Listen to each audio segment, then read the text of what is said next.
ছয়গাঁও বকুলৰো আগবাঢ়ি যাব। আমি বহুত উন্নতি কৰিব পাৰিম। মাত্ৰ 5টা বছৰ আপোনালোকে বিজেপিক সুযোগ দিয়ক। 5টা বছৰ সুযোগ দিয়ক।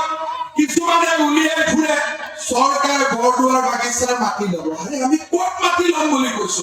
আমিতো মাটি দিয়াত আছো। বসুন্ধৰা আঁচনিত আমি 12 লাখ মানুহক মাটি দিছো। এতিয়াও আমি মাটি দিয়াত আছো। মাটিটোতো আহি খুজিব লাগিব না। আন্দোলন কৰি থাকিলে পাব নেকি? আহিবতো লাগিব।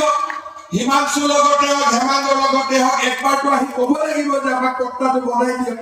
মই বুজিয়ে নাপাওঁ। ক'ৰবাত মোৰ নামত পুতলাও জ্বলি থাকে। কিয় জ্বলে মই সুধো, চবে কয় মামা নাজানো নহয় কিয় জ্বলি আছে। মই হেমাংগ হিমাংশু সুধি থাকো কিয় আন্দোলন কৰি থাকে। গম নাপাওঁ নহয় কি আন্দোলন কৰি থাকে। মইতো কিবা কৈ দিছো, চেটেলাইট চিটি নালাগে, একো নালাগে, মানুহ খালি শান্তিত থাকিব লাগে, এইটোৱে আমি বিচাৰো।